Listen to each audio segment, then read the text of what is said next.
Doktora Tanyag, we need you in the OR later. Kaya hindi pwedeng umalis ka na naman.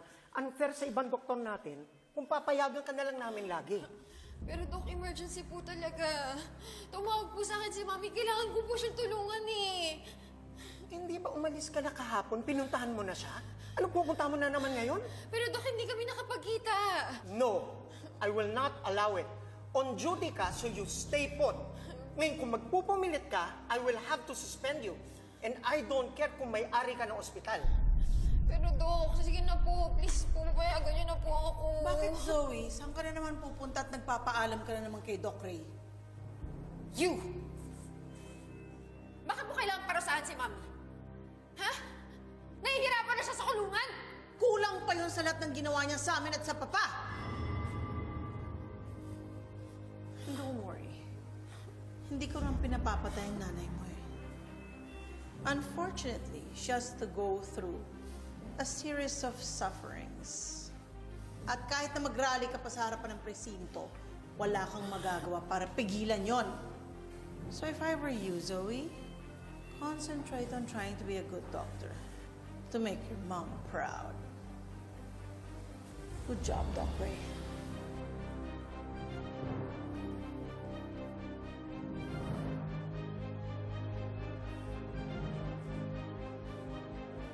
I'm sorry, Zoe, pero hindi kita mapagbibigyan.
Diyan ka na lang ha, huwag ka nang tumulong. Ako nang bahala dito. Ikaw talaga?